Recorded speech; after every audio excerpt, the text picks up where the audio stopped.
Hello, hello, beautiful people of the world.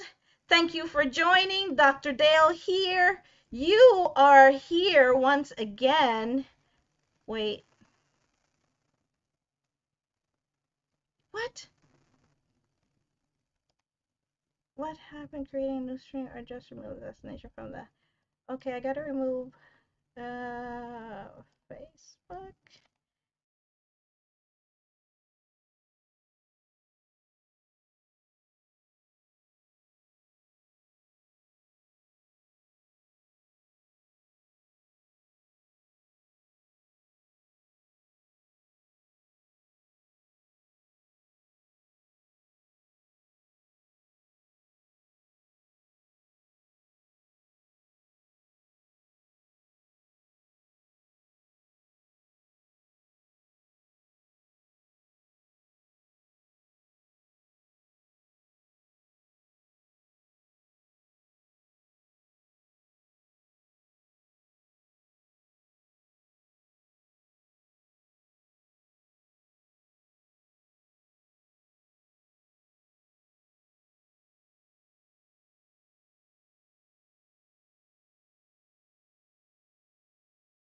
Okay. Did you guys hear all that? I didn't hear Did anything. not? You guys didn't hear anything? I tell you, this technology, it is really one for the books. I tell you, what am I gonna say? What am I gonna say? What we're gonna say? We're gonna start this. We're gonna start this. We're gonna start this going. Get this going because we have no more time to waste. I'm gonna bring the just for a quick.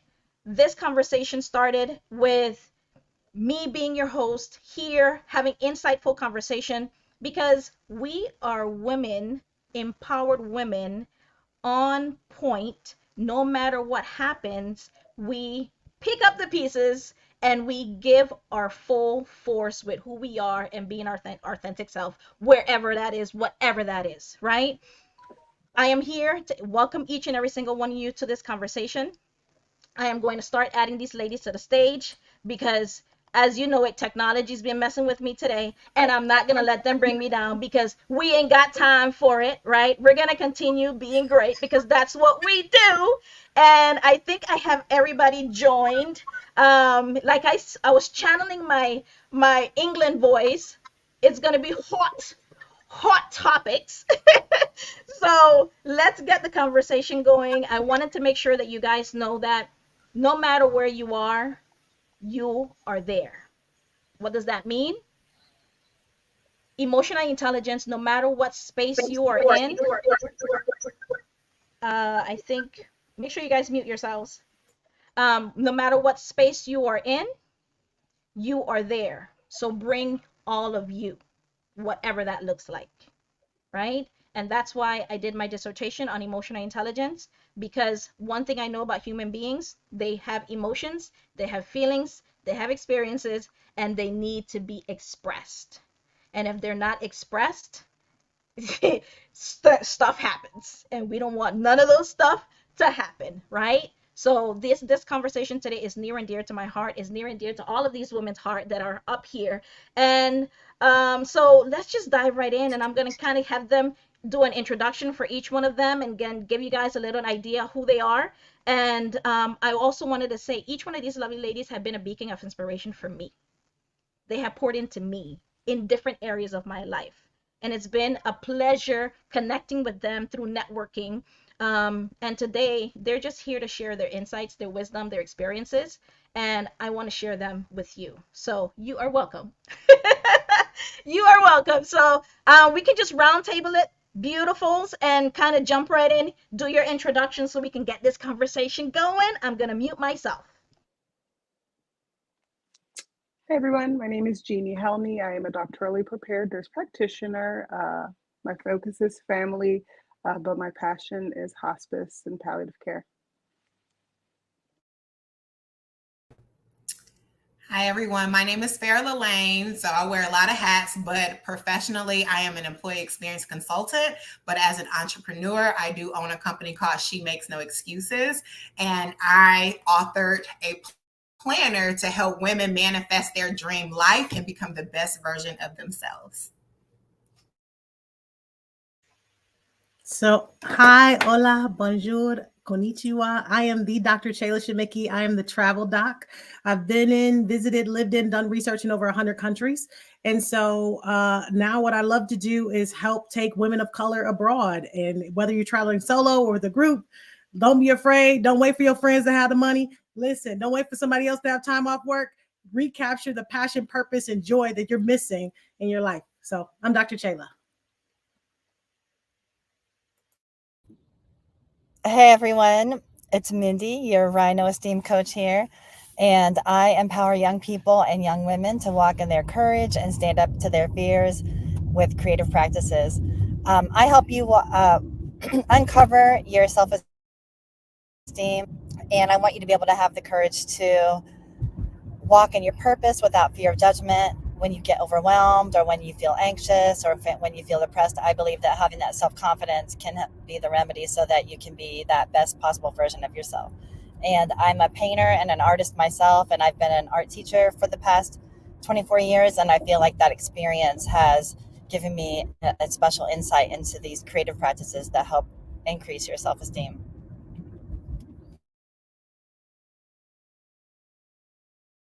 Hi everyone, I'm Kelly Ann Lane. I'm currently the Associate HR Director at a private equity backed cosmetic surgery group.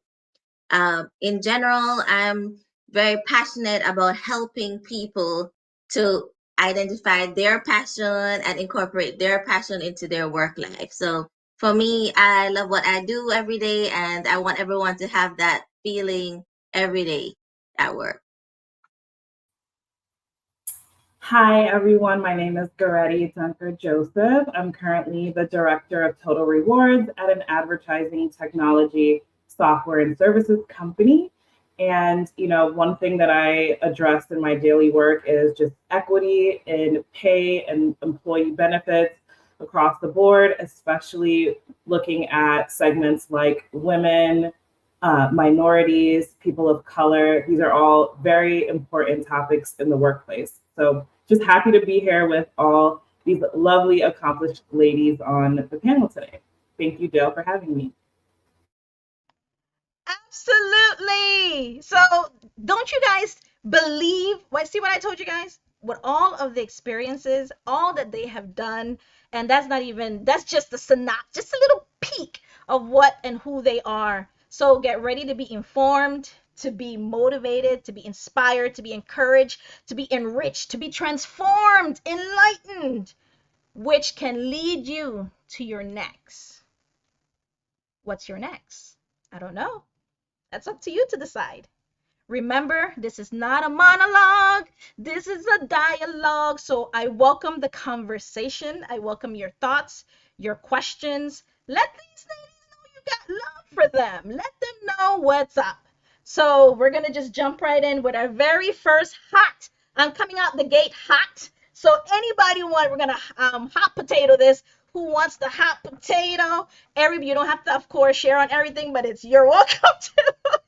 Because we only got an hour, and if they want you back, they will let me know in the chat. So, we're going to keep this going. So, I'm going to just put a little one in there. And the very first one we're going to start with is imposter syndrome. Have you had it? What has been your experience? And how do you overcome it? Who wants to take this first shot? I'll take it. Okay. Sorry.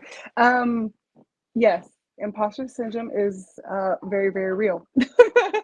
But the reality is, or at least the way I look at imposter syndrome, is it's my body's way of telling me that there is something or an area that I either don't have the expertise, the confidence, and so I check in with myself, I check in with my team, I make sure that I have the understanding, or if there's gaps that I've identified or my group has identified, I find ways to fill those gaps.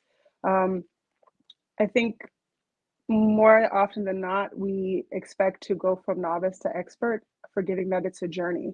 And so, yes, imposter syndrome is real. And sometimes it's because you're not an imposter, you're just new and you're learning, but you'll eventually master it. And then you can get to the next phase and the next step. So, and it doesn't matter where you are in your trajectory, because every time you get to a new landing, it's probably going to come up again.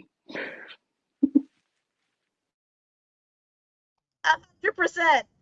Farah, I'm calling on you. You got something to add to this conversation? Yes, so I'll be completely transparent. Imposter syndrome is something that I deal with almost every day, like if I'm being honest, right? And I think that it really stems from trauma from my past, whether it was from childhood, not feeling good enough, right? It could be from past relationships. It could be from past employers or past leaders and things of that nature, right? And so I feel like how I deal with it, I get in that mirror and I give myself those daily positive affirmations. We know that you are worthy, you are good enough, but honestly, putting my best foot forward, making sure that I'm knowledgeable about things, right? And so that when I do step into that boardroom, I do have that confidence to like show up and show out. So that's my whole thing and how I deal with that. And just knowing that, listen, as long as you can apply what you learned from yesterday, today, and you keep on growing, you just got to know a little bit more than your audience. So that's my 2 cents. Who can give me an experience? their personal experience, or maybe you know someone that has had. I'll jump in on that. I think for me in my life, it's shown up in the form of fear of missing out, that FOMO, and then it stems to what Farah was saying, maybe something that I experienced in the past that would lead to a limiting belief, and that limiting belief contributes to the imposter syndrome. And so I think it gets remedied a lot by that self-talk and doing affirmations and recognizing your thought patterns, and then moving past that and maybe trying to figure out what the root is, like Farah was saying, what might have happened in the past, and why are you feeling that fear of missing out, and what is the belief that's behind that, and is it correct or not? Because sometimes when you say the belief out loud or when you write it down, you look at it like, oh, that is just goofy, I don't even know where that came from. And so that can help you get back to the root of it and move past it so that you're not feeling that imposter way. Mindy, I'm gonna ask you right quick to share a little bit on your worry monster that you created, on that, and how that can help you with your imposter syndrome.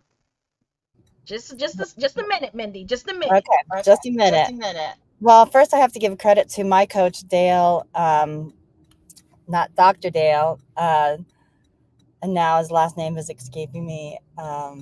He is out of Europe, and Britain, and he taught me this worry monster. And so what happens is that you slowly start to identify how you feel when you're worried, and then you attach that to a drawing so that you can separate it from yourself. And then when you feel that way, you can even give your worry monster a name and call that worry monster out, so that you're not, that doesn't become a part of your identity. You can separate it so you can move past. And I'm trying to keep it short to a minute. 100%. Anybody else want to jump in on this topic before we walk away? Look at Dr. Chayla. Dr. Chayla, what's up? Well, I was going to give an example because you wanted an example. I think the biggest, when I finished getting my PhD and I got my first big girl job, I was the youngest director, and everybody I supervised was older than me. So that was definitely a time where I thought, like, who am I to be telling these grown women and men what to do? And I had to check myself, because my thoughts, right? I think exactly what you guys are saying. I had to do those positive affirmations, say, no, you are Dr. Chayla. Listen, you are worthy and you can do it. And you wouldn't have been put in this position if you couldn't. So we're going to act like we know what to do, because people going to believe you. If you come in with confidence, they're going to believe what you're saying, and you're going to keep on until you get the results. So I think my thoughts became my actions, and actions over time consistently applied became my behaviors, and I got an end result. And I was like, you know what? I'm unstoppable. 100%. Anybody else want to say anything before I move on?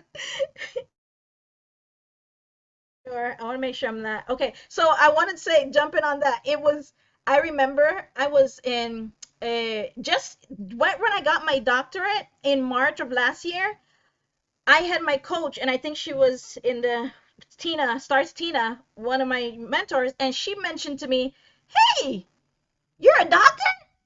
Because it's been like 3 or 4 months after, and I'd never put anywhere that I'm a doctor. And she said, why don't you put out there that you're a doctor? And I was like, because I don't think, I don't feel like, and, it's just so funny. And she mentioned that, and I was like, why don't I? And then I had to go and find out deep within myself, why didn't I?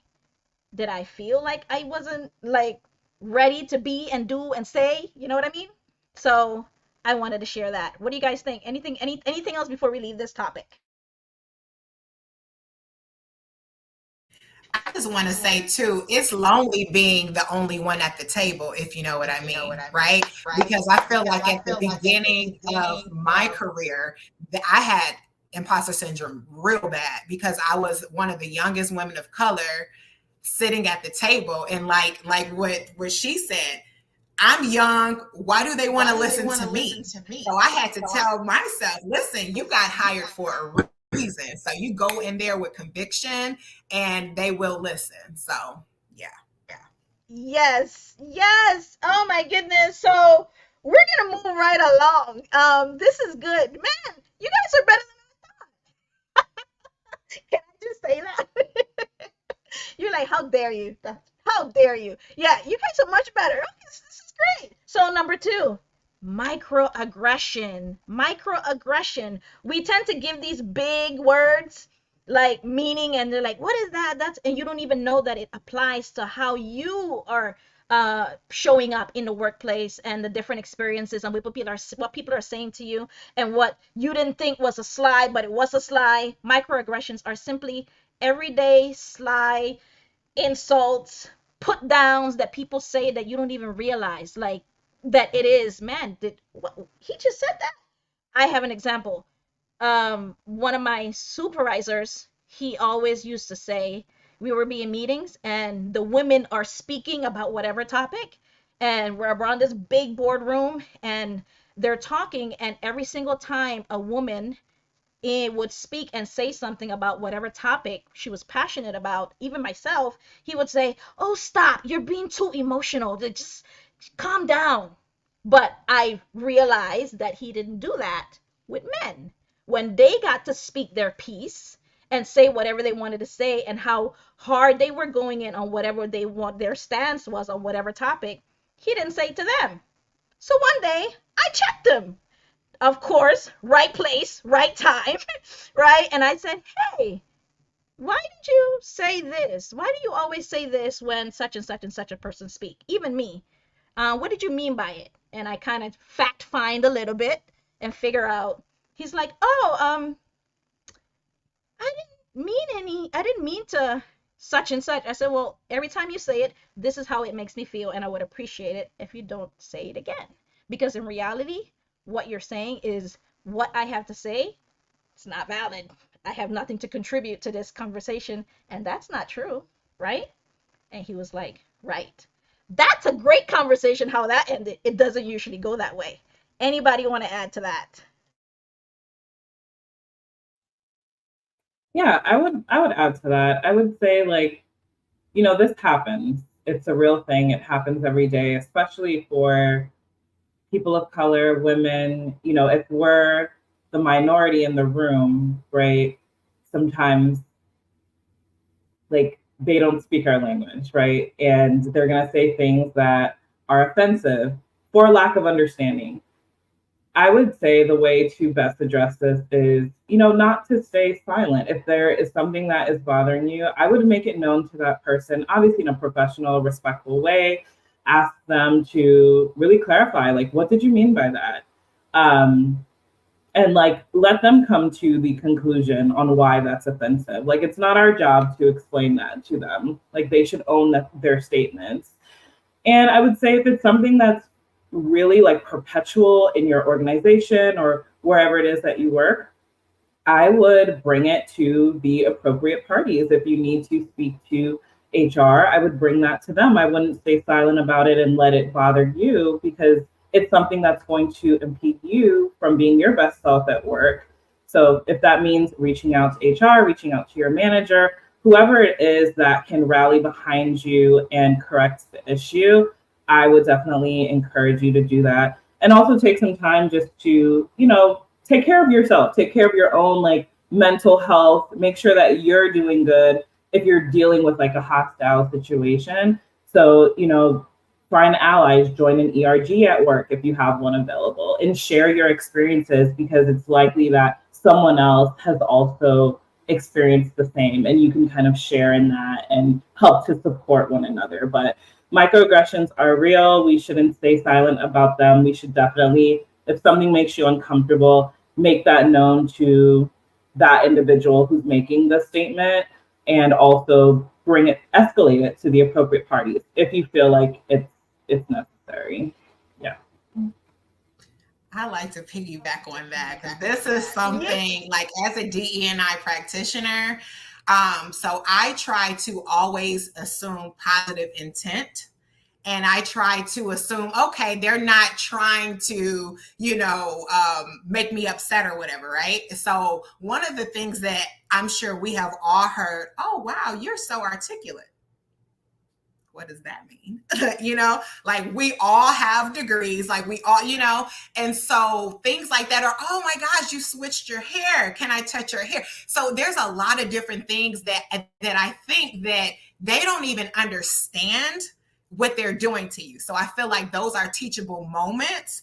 It's not really a time for us to get upset with them, but we definitely have to inform them, hey, I want to let you know what you said could come off as offensive. And I'm queen of pulling somebody to the side, pulling them to the carpet and doing a professional read. Right. Kelly, did you want to say anything? Oh, perfect, Kelly. No, I'm saying, right. So basically, being in HR, every time someone comes to me with a complaint about a coworker or some type of interaction, the first question I ask is, did you let them know this was offensive to you, right? Because they may not know, they may not realize it's offensive, even if it's like classic textbook offensive behavior. They just didn't know it was offensive to you. The problem does happen when you let someone know something is offensive and they consistently do it. So like Goretti was saying, then that's the point where you need to start really documenting these interactions and escalating, and then, I've been in environments where, well, one environment in particular where there were microaggressions, and then there were just outward aggression from one particular person who I had to interact with and work with for various reasons. It's sometimes not about color. It's a lot of times it's also about age. Like this person was older. She was resistant to a lot of newer ideas, things that I was bringing in, and was constantly trying to like remind me how many years of experience she had. And ultimately, did I handle it in the best way? Ultimately, no. She kind of drew me out. But that's just happened sometimes. But looking back, like it was just the whole culture of the company in general anyways, right? So it was just not, she was not the only problem.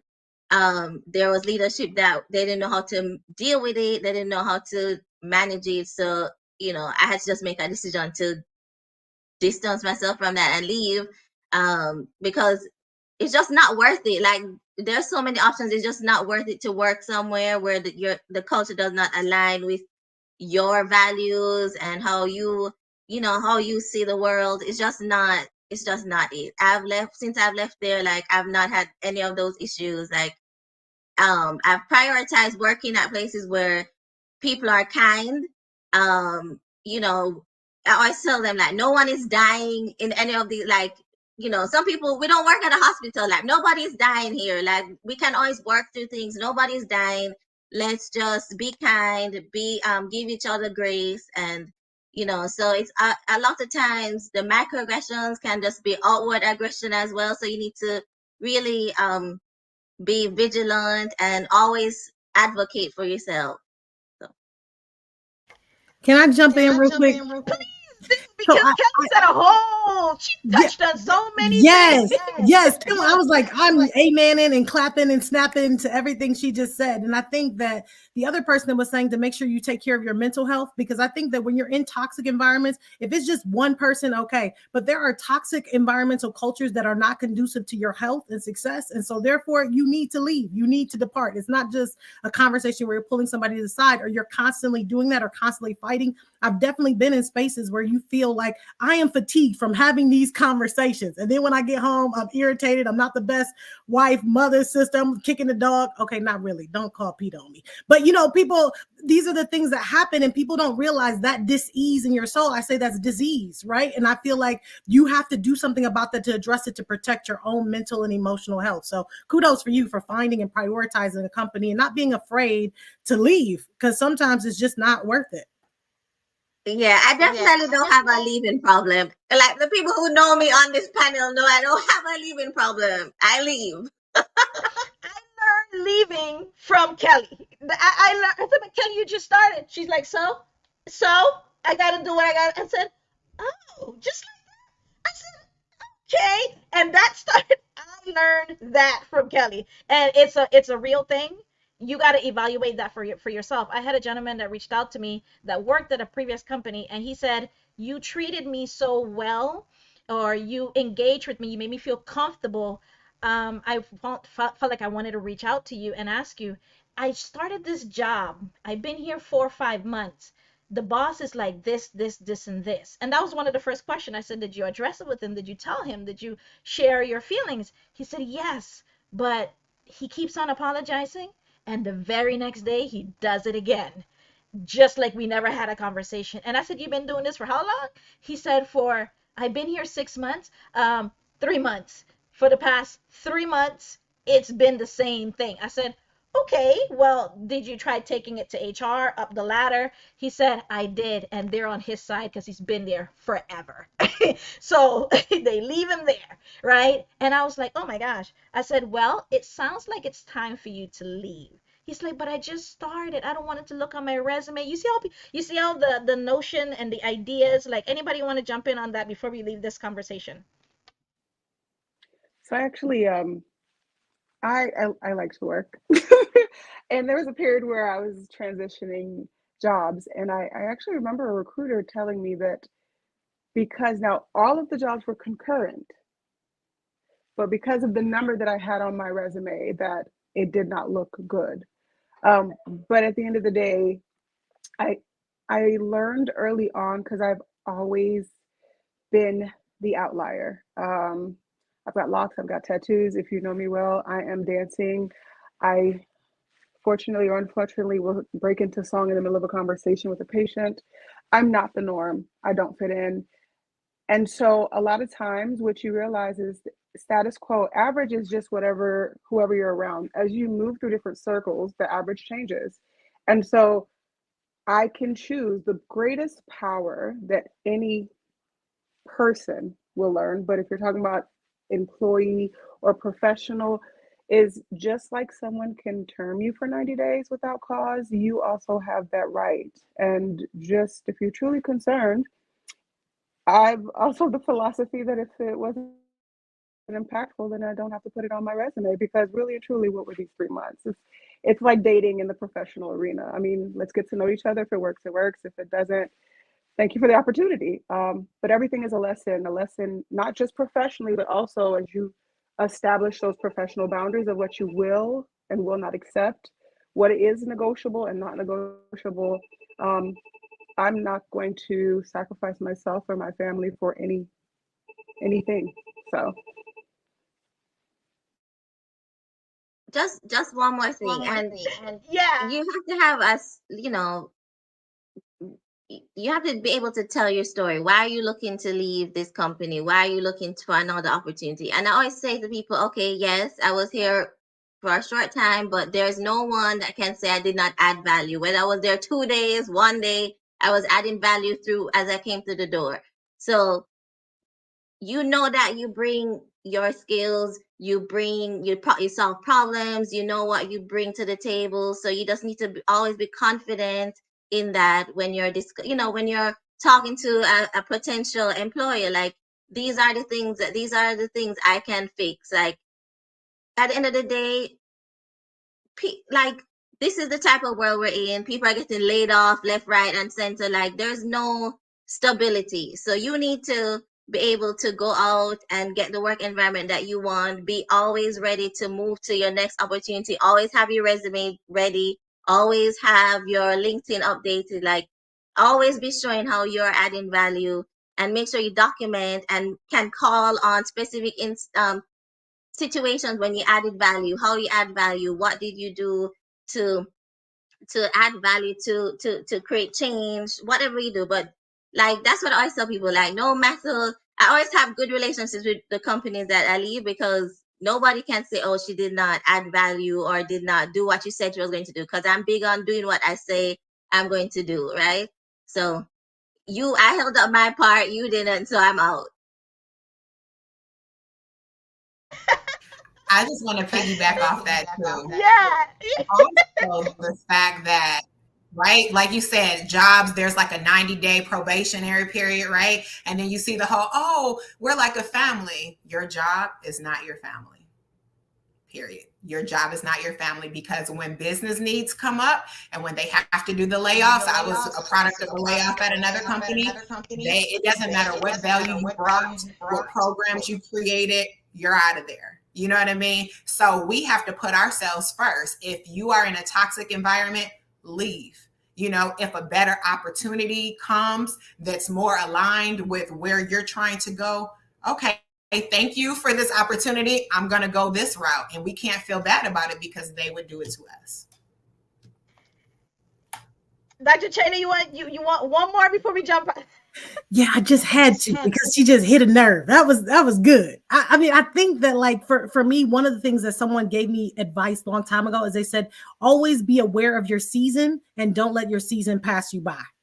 And I'm always whether it's winter, summer, spring, or fall, I know what season I'm in, and I'm not going to let it pass me by. I'm not going to be in a winter state or winter season like, man, where's my harvest? My harvest ain't there. I should have left a long time ago. That was my indication that I should have gone to greener pasture somewhere else. So anyways, I wanted to share that. Thank you for that. Thank you for that. Oh, if that wasn't for nobody else, that was for me. That was for me. So we're moving on to the second topic, the third topic, I should say. Challenges faced by marginalized groups, right? Communities, from women of color, BIPOC, to LGBTQ, to veterans, to disability, you name it. Have you guys had any experience? What have you experienced, and what would you advise someone facing such a thing? My connection's not. It's going in and out, so I may go out, but I'm going to tread this topic carefully. I went into the healthcare industry to advocate for the people who look, who talk, who think like me, and are often misunderstood in health. There is a specific experience that comes to mind where we were evaluating a patient for a life-sustaining treatment. And the person who was educating came into the office and was just frustrated. And she was like, I don't know why we're wasting our time. They're not even paying attention. Why are we wasting our time? They're not even learning. And so because I'm a nurse, nurse practitioner, I always start off with the assessment, always ask the question. So I was like, what do you mean? How do you know they're not learning? And the other thing is always have someone else who can be objective assess. So I was like, let me come with you. Let me see. So we went to the training. I was like, hey guys, I'm just here, wanted to kind of meet you in case I have to train so you can meet, I gave a reason as to why I was there. And her perspective was that the person in question was down looking at their phone, wasn't paying attention. I mean, they weren't making eye contact. They weren't doing a lot of things that Western professional society says indicates attentiveness. And so I tapped on the shoulder, I said, let's just check. We gave you a lot of stuff. Want to make sure that you're keeping up. I don't want to dump on you. Let's just assess. And then when we did it, this person was able to answer every question correctly. Every question we asked, she spit it out as if she were reading the book. And then she looked up and she said, oh my God, I'm so sorry. I'm on my phone because I can't just sit there and pay attention. So I have to have a level of activity so that I can pay attention. And so the first thing is, and that's just one of the many stories of how I've filled this role for people in the healthcare industry. But always start off with assessment. Always understand that your perspective is your own. I'm Haitian. And so I'm gonna tell you right now, if you go into a Haitian household and you make direct eye contact with an elder, that means you want to fight. And so when I started my first job and I got written up because I wouldn't make eye contact, luckily for me, my manager at the time was like, you won't even look at me. And I said, because in my culture, that's aggressiveness. And I was able to verbalize that, but some people don't even understand to verbalize. And some people are so afraid of conflict, which is not inherently bad, that they won't even have those conversations. So understand and always ask, advocate for yourself in the proper way. And I people often say assume good intent. For me, I had a challenge with that because I was like, well, I got assume good intent. And you're not. I I say figure out what it means from their perspective. Because when my 5-year-old says something and my 3-year-old says the same thing, it has two different meanings. And so always figure out what it means from that person's perspective. But fortunately and unfortunately, I've been the mediator and connector of cultures and marginalized groups with this system called healthcare. Wow, I don't know. I can't add nothing to that because you went up, down, left, right. Anybody else? Dr. Chayla, before we move on? My research primarily has been on health disparities. And so I totally feel what she's saying.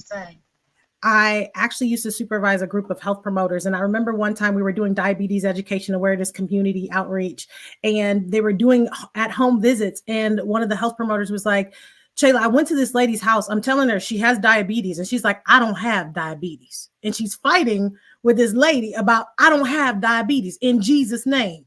And so he's like, what is this lady talking about? Her numbers say she has diabetes. And so I had to explain to him from a faith perspective, she is not claiming that she has diabetes. So you sit up there arguing, yelling at her, saying you do have diabetes, and getting into arguing a match with this lady about her condition because you don't understand her perspective and where she comes from. And oftentimes when I'm doing these cultural sensitivity training seminars that we do all across the country, these are the kind of examples I'm pointing out and how people have cultural differences. And before you just assume we know those first three letters, right, what that means, don't make that out of yourself. So I think that like it's very vital to, like you said, ask some key critical questions.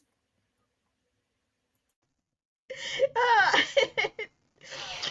on point. Anybody else before we move on? Yeah, Okay. I do. I Oh want to yes, add. Goretti. Absolutely. Yeah, I just want to add really quickly that, like, I think an area that like isn't often talked about is the challenges that we, and when I say we, I mean people, you know, not the majority group, right? So people of color, women, those that are in the LGBTQ group, neurodiverse individuals. These are areas where I think in the workplace, you just have to advocate for yourself. One thing that I see, like working in the space that I do in compensation and benefits, is, you know, sometimes you see like disparity of pay. I think that's probably the most obvious or the most talked about. We see things like the gender pay gap, but there's also disparities across like colors, age, ethnicities. So when I say self advocacy, you know your worth and make sure that you're advocating for yourself so that you are being offered fair pay for what you're bringing to the table. Don't be afraid to ask your internal organization, go to HR, whoever's in charge of your compensation plans, and ask them, you know, what's our pay philosophy? What are you doing specifically to ensure that there's equity across all groups, right? Things like health plan administration, that's something we don't think about. In my line of work, I see a lot of employees advocating for themselves, members of the LGBTQIA groups asking us about things like gender affirming care, reproductive care for same sex partnerships, adoption, surrogacy options. These are things that you might think, well, okay, my job doesn't offer it, so I'm just not going to ask about it. You can absolutely ask about these things. Your employer has the ability to make these changes, right? Like you bring a lot to the table, and so they should be compensating you and giving you benefits to help support you in your life with your unique needs. So don't ever be afraid to advocate for yourself in those areas. So that's just my 2 cents on the comp and benefits side. Not 2 cents at all, Goretti. That was a whole $1,000,000. The people they gonna have to take seminars for that because there's so much more into what you just said. 100%. We're gonna go on to our fourth topic, and this one is yummy: empowering women in leadership. Where you guys came from, where you were 5, 10, 15 years ago, to where you are today. Who helped you get here? What has helped you? you know what do you think someone out there that is you today 10 years ago would want to hear? Dr. Dale, I think that's I why would it's like so to. important about. Oh, I'm sorry. No, go ahead. Go ahead. Nope, go ahead. Okay.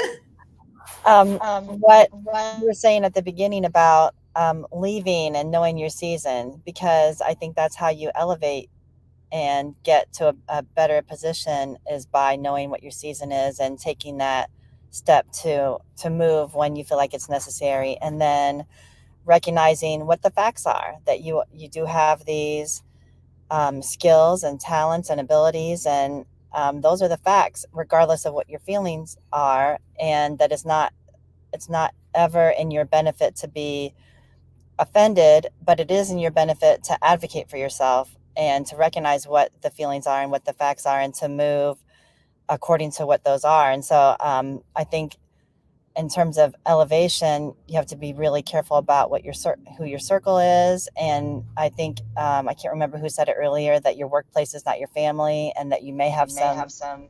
agreements with people that in your workplace, but that doesn't necessarily mean that they're in your circle, and recognizing that you need to have a close circle of people around you who align with your core values and your core belief system, so that you, and even in your culture, so that you have that solidarity and that support, so that you can, like Dr. Deal said, recognizing your season and moving on if you need to. And then also that communication piece too. Like if you're in a place where you feel like it is in your position to stay, using statements like "it seems like," or "it looks like," Yep. or something Yep. like that, so that you're not identifying the person and you don't create a confrontational situation and moving on from that. That helps you elevate positions.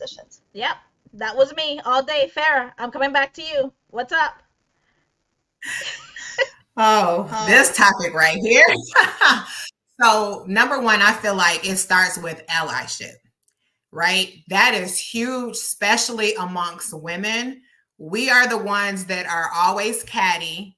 Oh, I work so hard, so I have to be the only one at the table, right? We need to get a what we call a board of directors, right? You need to have like she just said, like a close group that you can truly confide in and that wants to see you win. See, there's a lot of people that will show up in your space and you think they want you to win. They don't want you to get further than them. So those are the people that we first need to weed out, right? I feel like because we just had a training at work about allyship and how people can show up for us. And I feel like depending on the industry that you're in, if you're in a male dominated industry, that's the time for the men to stand up for you. They, especially with the pay disparities, like show up for us, right? If you are in rooms, advocate for us, right? So that we can get to the next level, because we're all working so hard. A lot of the times we're working harder because we're wives, we're mothers, we got to come home and cook and all of those things. So we just want to be treated fairly and get a good mentor. Okay. Who else want to jump in on this woman empowering I would leadership? say in the Yeah. beginning, because I think all of those, for me, it started off by we paid the squeaky wheel gets the oil. We pay attention to the people that either elicit these immense emotions, usually not positive, but I attribute everything that I've done, all of my professional success, to the people that whispered and never stopped whispering in my ear. I remember to this day, and I'll say her name, it's Candy Kokaram, nurse practitioner. I love her, love her, love her. But when I started off so many years ago, as a bedside nurse, she would just walk by me all the time and just say, "You should be in school. You're smarter than them. You can do this too." And it was so annoying that I ran from her. I ran from this woman because I'm like, I can't see my patients. I'm trying to do my 3 days on and my 4 days off. Leave me alone. That was 17 years ago. And she was the first person. It's funny because in my life, my motivation was always people that told me I couldn't. If you told me I couldn't, then I just proved you wrong. And that was my motivator as a child. But in adulthood, when people started believing in me, I had to learn how to believe in myself. And so it was those people that whispered, because when nobody was telling me I couldn't do anything, it was like, what do I do next? I'm just sitting here, I'm bored. But Candy whispered in my ears for the greater part of 5 years. And I left, and 17 years later, I will still thank her as being the first person to plant those seeds. And there's so many more along the way. So until you know, like when you're brand new, like mentor, what's this mentorship? Like, okay, I don't even know what I want to do, but just there are people that will pour into you. Pay attention to the people that pour into you, and don't expect anything in return, because those are the people that truly just want to see you blossom. 100%. 100%. And we're going to go right on. That leads us right into networking and mentorship and and kind of having somebody there with you to kind of hold accountable in those different areas of your life. I know Jenny just shared one. Does anybody have anyone particular? Maybe you've been in networking spaces and it just didn't work out, and then you had to go back and give it another try. Anything like that. Anybody want to jump in? Um, I think, I've had a lot of success with networking. Um, you know, I mean, Dale, that's how we met. That's how I met a lot of great people who even became like some of my best friends just by randomly walking up to them at networking events. Hi, I'm Kelly, blah blah blah, and then we just hit it off. And networking has allowed me to have a network of people like I can literally call on someone who is, if I need help in like with a medical thing or help with a legal issue, or like I know so many different people doing so many different things that it's so awesome. Like if I need help figuring out my homeowner's insurance, like you have, it's just good to be able to say, oh, I have this network of smart, amazing, wonderful people who I can always call on, and they call on me for advice and or just for a shoulder to cry on, or just like or just for support. It's great. Like networking does take practice, and I encourage people. It kind of feels like kind of nerve-wracking every time you go out. You have to be like amping yourself up to walk up to someone and talk to them, but with practice it becomes easier and easier. I was networked like before COVID. I was everywhere at all times, so not just HR things, but all types of different professional environments. Just really trying. Yes, I was just meeting a lot of different people and connecting. Networking is amazing, not just for your professional life, but also your personal life as well. So I'd encourage people to practice, get yourself out there. If you need to go with a friend at first, but try to at least go by yourself one time and get that practice of walking up to people, because at networking events it's not like you're going to a party or a bar where people aren't trying to network. At networking events people are there specifically to network, so it's so much easier that way, because people are going to be open and warm to talking to you and getting to know you. So it's just about like that you have that nervous energy at first, where you just have to build yourself up to be like, okay, I'm going to do this. Have a quick like I say, elevator pitch. Just know what you're going to say. Hi, I'm Kelly, I'm this, I'm that. Like have a quick two liner that you're going to tell people who you are in like a quick synopsis, in a quick way, and just connect with people on different things, and you'll be surprised and you'll be amazed at how great networking is for all areas of your life. And just try it. Like I'd encourage everyone just to try it this year. This year, try it. Start small. Try something small, then just keep growing, keep building, and you'll be amazed. I have when what I say, if you a conversation starter, you don't know what to say about yourself. People love one thing. If I know one thing about people, they love to hear a good compliment. Compliment, then walk up to someone and say, I love your red lipstick, da da da da da, and from there, oh, thank you, I got it from, and that conversation just leads one to another. Oh, you rocking those pants? Like that's it. Like people just they disarm, they come right down, and they're like, who are you? What do you do? And then one thing leads to another. That is it. That's your tip for the day. Okay. Anybody else want to jump in before we start with our one last question for everyone around this round table? And anything else you guys want to add before we get off on this mentorship networking conversation? Yeah, Thing I I was would going to add. add one thing about networking. I think, okay. Now I can hear myself. So perfecting your 30-second elevator pitch is huge. You know, who are you? What do you do? And what problem can you solve for that person? Like, if you can get that down pat, then you're going to feel so confident going into these networking events. I know they don't really do business cards like that anymore, but connecting with people on LinkedIn and just like asking them and putting it out there on what services or products you do offer is like really big.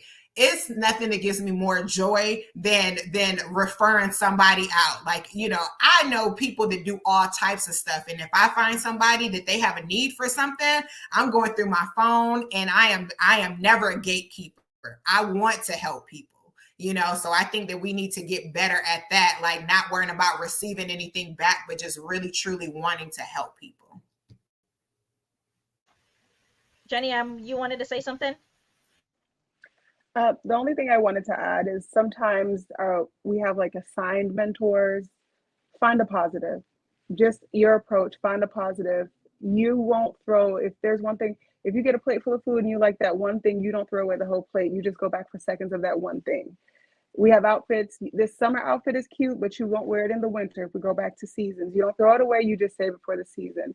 Even if you don't initially connect, find the one thing. Dr. Chayla and I, how we met was we were on this training, this 3-day training for marketing and whatnot. And when the training led us to go to New York, together for training on our speaking and doing some shots and whatnot. And during from the training that we had online to the New York trip, I reached out to her and I said, "Hey, you going to New York?" Yes. She's like, "Yes." And I was like, "Okay, so who you rooming with?" And I just saw her on the live. She talked, and I private messaged her, reached out, and I said, "Hey, what's up? So so who you rooming with?" She's like, "Oh, somebody." I said, "So it sounds like you're rooming with me." And then we started a conversation that way, right? And then every single person that we met over there in New York said, "You guys act like you guys known each other for years," right? And it's just she connected with me, and I connected with her. So a tribe, right? You find people that gel with you, that's on the let's go, we gotta go, we're leveling up, and take people with you. There are people out there, if you really look for them, you can reach out. It's okay to ask, right? And sometimes they're not always gonna reply back, because I remember when I started in HR and I wanted to get in, it was crickets when I reached out to people on LinkedIn. Cricket. But at the end of the day, I kept at it, because one person saying no, it didn't stop me, because I was on a mission. You know what I mean? You have a dream, you have your job you want to do, you have a dream job, right? Don't let it stop you. Keep asking, keep looking, and keep knocking. That's what the Bible says, right? Keep knocking. Keep knocking. Okay? So we're gonna ask our last tip for the day. If you had one thing, one advice for your past self, that you wish somebody would have told you, or somebody told you, and that you carried it that brought you here to where you are today, what would you say it is? Just one thing from each person. You're speaking to your past self, because again, we're speaking to someone that was you years ago. So I just need one. It may be gazillion, but I just need one. So I'm gonna mic and let you guys just popcorn style this thing. I think one of the first things that come to mind for me is that I would say, listen, Jay, you're going to have lots of good options. Lots of good options, but you got to figure out the God option in your life. I'm a believer, and I believe that God will lead and guide us in all truth. And I believe that God will lead you to the people that are really your supporters, and He'll tell you who the snakes are. Like, hey, be careful. Listen, be careful of that one. Don't be telling all your business. Don't get your good idea to that. You know what I mean? Like, get your regular, don't get your premium idea to that person because they're going to steal it. And He'll tell you. So I feel like just listening to God and choosing the God option never fails. Mine, I would say, piggybacking off what you just said, be a quiet spirit. Definitely. Don't tell everybody your next move. Show them. Mine is something that I got recently. It's two-pronged. It's be intentional. You decide how you want to show up in every situation, in every circumstance, and you do not deviate from that unless you have discussed the risk and the benefits and you feel like it's worth it, which means nobody can make you do anything that you have not decided or intended to do. Mine would be don't wait until you feel like you're ready to take the leap. Just take the leap because you'll never truly feel ready.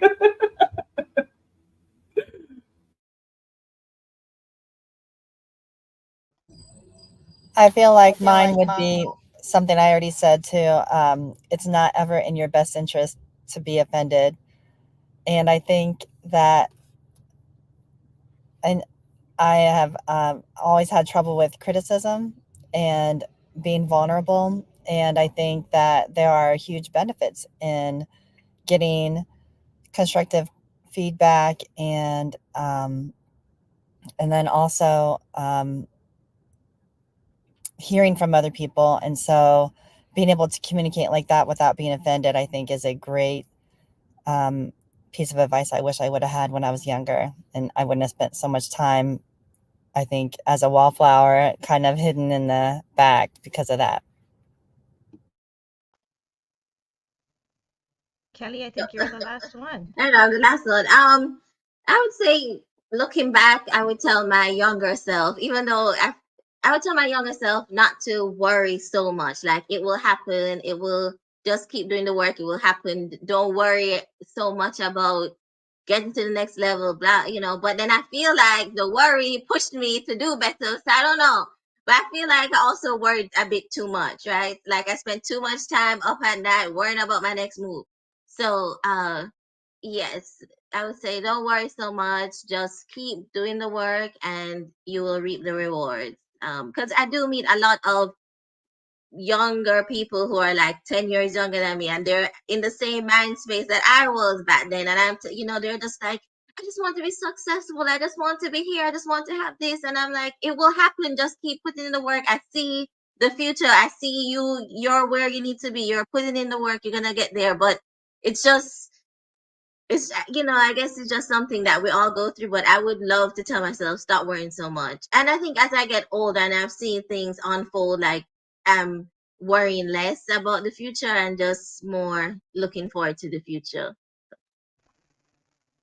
Being completely and totally present. That's what I would say. Be present where you are.